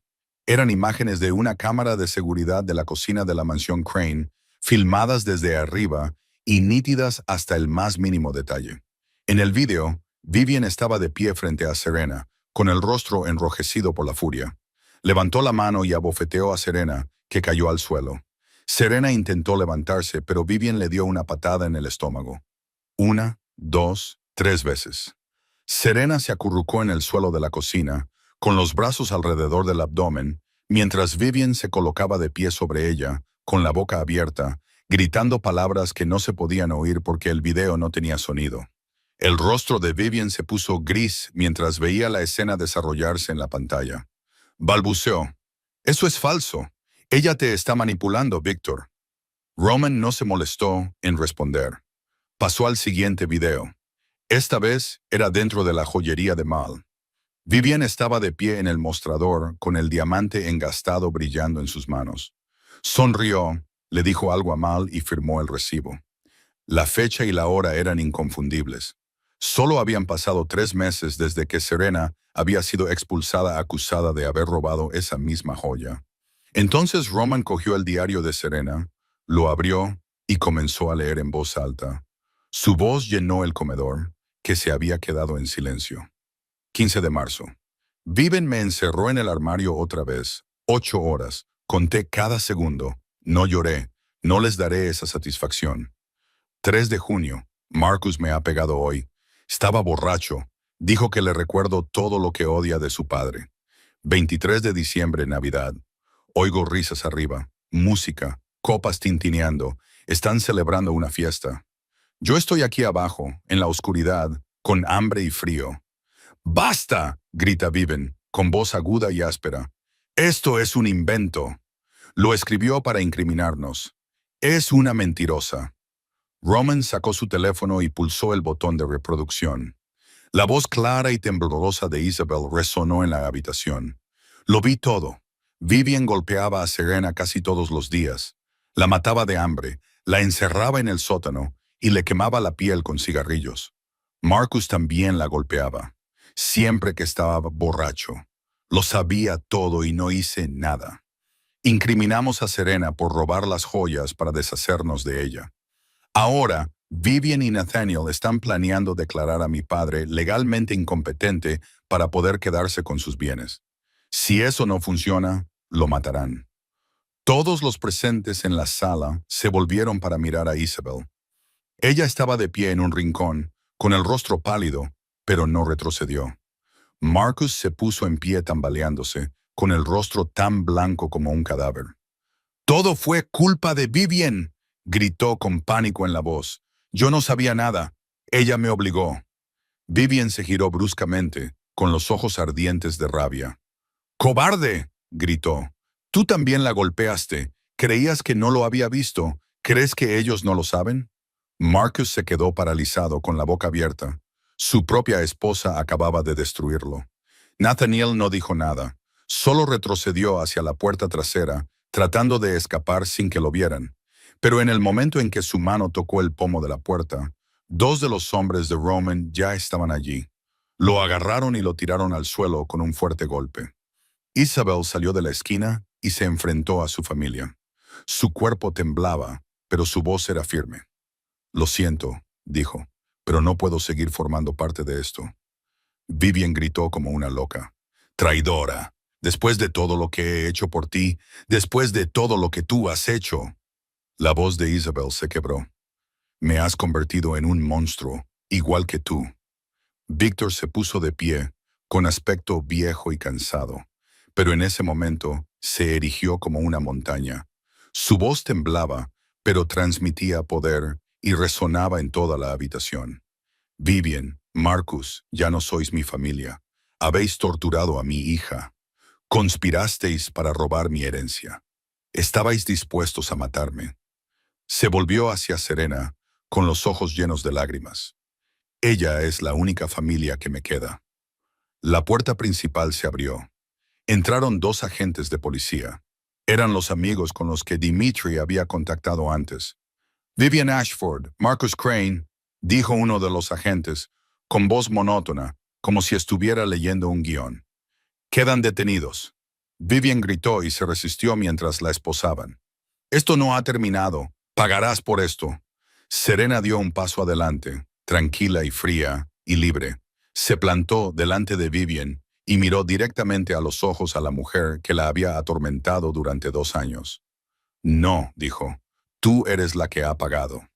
La sacaron del comedor esposada, todavía gritando como una loca. Su brillante cabello rubio era ahora un enredo enmarañado y sus ojos, que antes habían sido tan fríos como los de una serpiente, estaban inyectados en sangre por la rabia y el miedo. Luchó por liberarse del agarre de los dos agentes, pero estos la sujetaban con fuerza. Marcus no opuso resistencia. Lloraba, con lágrimas y mocos corriéndole por el pálido rostro. Se arrodilló frente a Víctor, con las manos juntas como si estuviera rezando. Padre, suplicó con voz ronca. Lo siento. No sabía que ella me obligaba a hacerlo. Por favor, perdóname. Víctor se quedó allí, mirando a su hijo biológico, el niño al que había criado, protegido y al que lo había dado todo. Luego apartó la mirada. Ni una palabra, ni una mirada. Marcus fue levantado y esposado por los agentes, y luego liberado tras Vivian. Nathaniel no dijo nada en todo momento. Se quedó allí, con el rostro tan pálido como el de un cadáver y la mirada fija en algún punto vacío en la distancia. Era abogado. Sabía mejor que nadie lo que le esperaba. La carrera que había construido durante toda su vida. La reputación que había protegido poco a poco. Todo eso desaparecería. Cuando los agentes lo esposaron, no opuso resistencia. Simplemente bajó la cabeza y lo siguió, como un cuerpo sin alma. En las semanas siguientes, salió a la luz la verdad. Toda la verdad. La prensa cubrió el caso como un escándalo que sacudió a la clase alta de Chicago. La familia Crane, que en su día fue considerada una de las más poderosas de la ciudad, se convirtió en el centro de la vergüenza pública. Vivian fue acusada de una larga lista de delitos: maltrato físico, retención ilegal, conspiración para apropiarse de bienes y conspiración para cometer asesinato. Las pruebas en su contra eran tan claras y detalladas que su abogado defensor tuvo poco margen de maniobra. El juicio duró 3 semanas y terminó con una condena de 25 años de prisión. Marcus intentó salvarse testificando contra su esposa. Lo reveló todo, culpó a Vivian de todo y se presentó a sí mismo como una víctima que había sido manipulada. Sin embargo, las pruebas del diario de Serena y el testimonio de Isabel demostraron que él también había sido cómplice. Fue condenado a 5 años de prisión por complicidad, así como por no denunciar un delito. La licencia de abogado de Nathaniel fue revocada inmediatamente. El Colegio de Abogados del Estado abrió una investigación sobre él y descubrió otros fraudes financieros que había cometido a lo largo de su carrera. Fue condenado a una pena de prisión adicional por estos delitos. Su carrera y su reputación quedaron destrozadas sin posibilidad de reparación. Isabel se libró porque había cooperado con los investigadores. Aunque no fue procesada, Víctor la excluyó de la herencia y le prohibió entrar en la casa. Ella se marchó de Chicago justo después del juicio. Se dice que se fue a una pequeña ciudad de la costa oeste para intentar empezar de cero. La noche en que Vivian fue sacada de la finca Crane, un coche de policía estaba aparcado fuera con sus luces rojas y azules parpadeando en la oscuridad. Vivian fue conducida fuera con las manos esposadas a la espalda. Tenía el pelo lacio y el vestido rojo arrugado y roto. Al ver a Serena de pie en los escalones, sus ojos se llenaron de odio. «¿Crees que has ganado?», siseó Vivian, con una voz venenosa como el veneno. «No eres nada. Siempre serás nada». Serena la miró durante un largo momento. Luego bajó lentamente los escalones. Sin prisa, se detuvo frente a Vivian, se inclinó y le susurró al oído. «Tienes razón. No soy nada. Te has encargado de ello. Pero nada tiene una extraña forma de sobrevivir. Yo sigo aquí, y tú también». Miró al coche de policía. «Ahora eres tú la que se ha ido». Vivian no podía hablar. La empujaron dentro del coche. La puerta se cerró de golpe. El motor arrancó. El coche se alejó. Las luces rojas y azules parpadearon cada vez más lejos hasta desaparecer en la noche. Serena se quedó en la entrada y miró hasta que no quedó nada que ver. Respiró hondo. El aire nocturno era frío y limpio, nada que ver con el aire húmedo y mohoso del sótano que había soportado durante 2 años. A sus espaldas oyó la voz suave y temblorosa de Víctor. «Serena». Se volvió. El anciano estaba de pie en la puerta, con lágrimas corriendo por su rostro arrugado. «¿Puedes perdonar a tu padre?». Serena lo miró. Era el hombre que la había salvado del orfanato y le había dado un hogar, pero que luego la había abandonado cuando más lo necesitaba. No respondió. Todavía no. Pero, por primera vez, no se alejó. Pasaron 6 meses. Serena vivía en un pequeño apartamento de Manhattan que le había proporcionado Víctor. No era grande, solo tenía un dormitorio, una sala de estar y un pequeño balcón con vistas a la ciudad. Pero era suyo. Por primera vez en su vida, tenía un lugar que realmente le pertenecía. Acudía a terapia 2 veces por semana. Se sentaba en la tranquila consulta del doctor Morrison y aprendía a hablar de lo que había pasado y a afrontar los recuerdos en lugar de enterrarlos. Las pesadillas seguían ahí y, a veces, todavía se despertaba en mitad de la noche, empapada en sudor y con el corazón acelerado. Sin embargo, cada vez eran menos frecuentes y estaba aprendiendo a confiar de nuevo, poco a poco, en una persona cada vez. Las cicatrices en su cuerpo permanecían.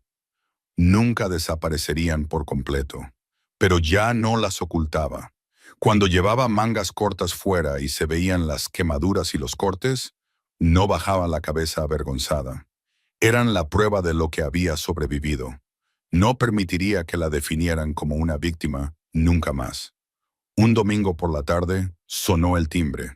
Serena abrió la puerta y se encontró a Víctor allí de pie. Había envejecido considerablemente en 6 meses. Su cabello se había vuelto completamente blanco y las arrugas de la edad y el arrepentimiento eran más pronunciadas en su rostro. Pero sus ojos eran más brillantes. Ya no estaban apagados y agotados como antes. Llevaba una caja en las manos y cuando la abrió, Serena reconoció el familiar aroma del pastel de limón. Pastel de limón. La receta de Catherine. «Lo he hecho yo mismo», dijo Víctor con voz ligeramente temblorosa. «Sé que no es tan bueno como el de tu madre, pero quería intentarlo». Serena miró el pastel y luego a él. Le dejó entrar, puso el pastel sobre la mesa y sirvió 2 tazas de té. Se sentaron uno frente al otro, en silencio durante un largo rato, sin saber por dónde empezar. Finalmente, Víctor habló. «No merezco tu perdón». Serena lo miró, al hombre que la había salvado del orfanato cuando tenía 12 años, que le había dado una familia y que luego no la había protegido cuando más lo necesitaba, y que ahora intentaba reparar el daño causado. «No, no lo mereces», dijo ella. El rostro de Víctor se entristeció, con el dolor reflejado en cada rasgo. «Pero no te perdono por ti», continuó Serena con calma, pero con firmeza. «Te perdono por mí, porque me niego a seguir cargando con tu culpa. Esa carga es tuya, no mía». Víctor asintió con lágrimas resbalando por sus mejillas. «Lo entiendo». «¿De verdad lo entiendes?», preguntó Serena. «Entonces demuéstralo, no con palabras, sino con acciones». Víctor le había ofrecido todo. Le había ofrecido todos sus bienes, la mansión, las empresas, las cuentas bancarias, todo. Pero Serena lo rechazó. No necesitaba su riqueza. Solo aceptó lo suficiente para llevar a cabo un plan que llevaba mucho tiempo guardando en su corazón. Había tomado forma durante las largas noches que pasó en el oscuro sótano, cuando se prometió a sí misma que, si sobrevivía, haría algo que importara. Esa tarde, después de que Víctor se marchara, llegó Roman. Su relación había cambiado. Él ya no era su salvador y ella ya no era su víctima. Eran aliados, amigos e iguales. Roman se sentó en la silla que Víctor acababa de dejar libre y miró a Serena con tranquila curiosidad. ¿Y ahora qué?, preguntó. Tienes dinero, tienes libertad. ¿Qué vas a hacer con ellos? Serena sonrió, una sonrisa auténtica, la primera en años. Voy a construir algo, dijo. Un lugar para gente como yo, gente que no tiene a nadie, gente que cree que es invisible. Roman asintió. Si necesitas algo, ya has hecho más que suficiente. Más que suficiente. Hizo una pausa y lo miró. Pero gracias por creerme cuando nadie más lo hizo. La expresión de Roman se suavizó. Solo por un momento, algunas deudas merecen la pena pagarlas. Se levantó y se dirigió hacia la puerta. Sin embargo, antes de salir, se detuvo y se volvió hacia ella. ¿Cómo lo llamarás? ¿El lugar que estás construyendo? Serena miró por la ventana a la ciudad que se extendía bajo ella. Era su futuro y por fin era libre para darle forma. Catherine House. Llevaba el nombre de la única madre que había tenido. Un año después, una antigua mansión a las afueras de Chicago volvió a cobrar vida. El edificio había estado vacío durante años, pero ahora había sido completamente restaurado. Estaba pintado de un blanco brillante y limpio, y tenía grandes ventanas que dejaban entrar la luz del sol. También había un exuberante jardín verde, lleno de parterres de flores de todos los colores. En la puerta se había colgado un nuevo letrero con letras doradas sobre un suave fondo azul. Catherine House, un lugar seguro para las supervivientes. La ceremonia de inauguración tuvo lugar en un hermoso y soleado día de otoño. Había docenas de personas allí, donantes con elegantes trajes, voluntarios con sonrisas radiantes, periodistas con cámaras y micrófonos, y, lo más importante, las mujeres y los niños a los que Catherine House había ayudado durante su fase piloto inicial. Víctor estaba de pie junto a Serena, con unas tijeras en la mano, listo para cortar la cinta. Había envejecido, su espalda estaba más encorvada, pero sus ojos brillaban de orgullo. Esta era su forma de expiar, no con palabras vacías, sino con acciones reales. Había financiado la mayor parte de los costes de construcción y se comprometió a seguir apoyando a Catherine House durante muchos años. Roman se quedó más atrás, mezclándose entre la multitud. No necesitaba reconocimiento, no buscaba la atención. Lo único que necesitaba era saber que su deuda había sido pagada y que la mujer que había encontrado en un callejón oscuro años atrás ahora se erguía alta y brillante como un faro. Después de cortar la cinta, Serena subió al estrado, miró a la multitud, respiró hondo y comenzó a hablar. Hace 2 años dormía en un callejón. No tenía nombre, ni identidad, ni esperanza. Pensaba que era invisible. Pensaba que nadie volvería a verme jamás. Hizo una pausa y miró a cada rostro de la multitud, pero alguien me vio. Alguien me encontró en la oscuridad y se negó a dejarme allí. Hoy estoy aquí, no como víctima, sino como superviviente, no como alguien a quien salvaron, sino como alguien que está dispuesta a salvar a otros. Los aplausos resonaron en el jardín. Catherine House no es solo un refugio, continuó Serena, con voz firme y decidida.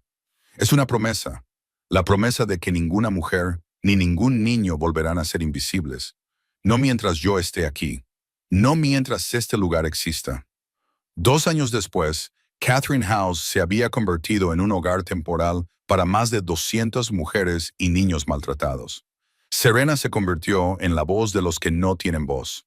Apareció en programas de entrevistas, escribió para revistas y recibió premios de organizaciones de derechos humanos. Pero nada de eso importaba tanto como lo que veía cada día. Rostros que antes estaban llenos de miedo y ahora aprendían a sonreír. Los niños que antes se acurrucaban en los rincones ahora corrían y reían. Las mujeres que antes creían que no valían nada estaban recuperando la confianza en la vida. Una noche, Después de que Catherine House se hubiera dormido, Serena se sentó junto a la ventana de su oficina y contempló el tranquilo jardín bajo la luz de la luna. Sobre el escritorio, frente a ella, yacía el anillo de Catherine, la pequeña banda de plata con la piedra azul que Serena había guardado durante sus años más oscuros. Junto a él había una carta que acababa de terminar de escribir. Dirigida a Vivian, Vivian decía, te perdono, no porque me lo hayas pedido, sino porque me niego a seguir cargando con tu veneno. Querías destruirme, casi lo consigues, pero hay algo que nunca has entendido. Las cosas rotas no siempre permanecen rotas. A veces se convierten en algo nuevo, algo más fuerte, algo más hermoso. Tú estás en prisión. Yo soy libre, Serena, y nunca volveré a pensar en ti. Dobló la carta, se levantó y se acercó a la chimenea. Las llamas crepitaban, desprendiendo un calor suave. Echó la carta al fuego y observó cómo se encendía, se curvaba y se convertía en cenizas. Sonrió. Era su liberación definitiva. Se oyó un suave golpe en la puerta. Se volvió y vio a una niña pequeña de pie en la entrada. Tenía unos 7 años y llevaba un pijama rosa. Sostenía un libro apretado contra su pecho. Era Lily, una de las niñas que vivía en Catherine House e hija de una mujer que había escapado de un marido violento. Señorita Serena, dijo Lily, con voz pequeña y cautelosa, ¿me leerá un cuento? Serena se levantó, se acercó a la puerta, se arrodilló a la altura de la niña y sonrió. Por supuesto, cariño. ¿Qué cuento te gustaría? Lily levantó el libro. El cuento de la niña que encontró su hogar. Los ojos de Serena se iluminaron. También era su cuento favorito. Cogió a Lily de la mano y la llevó por el pasillo hasta la sala común, donde esperaban los demás niños. Fuera, por la ventana, amanecía. Un nuevo día, un nuevo comienzo. Serena Cole había sido destrozada, golpeada, descartada y olvidada. Pero no había sido destruida porque hay supervivientes. Supervivientes que atraviesan el fuego y no se limitan a escapar. Se levantan e iluminan el camino para los demás. La historia de Serena nos enseña que, por mucho que la vida nos empuje a las profundidades más oscuras y por mucho que nos hieran y traicionen aquellos en quienes confiábamos, siempre hay esperanza. Perdonar no significa olvidar lo que pasó. Es liberarse del peso del pasado. La verdadera fuerza no se encuentra en la venganza, sino en transformar tu dolor en un faro de luz para los demás. Si esta historia te ha llegado al corazón, dale a me gusta y comparte este video con cualquiera que necesite saber que sobrevivir es totalmente posible. Suscríbete a nuestro canal para no perderte más historias inspiradoras. Nos encantaría saber qué opinas sobre esta historia. ¿Alguna vez te has enfrentado a situaciones difíciles en la vida? ¿Te ha llegado de alguna manera la historia de Serena? Por favor, deja un comentario a continuación. Cuéntanos lo que sientes desde lo más profundo de tu corazón. Siempre escuchamos y valoramos todas las opiniones. Por último, deseamos a todos los que ven este video buena salud y una vida llena de alegría y paz cada día. Gracias por acompañarnos. Adiós y hasta la próxima.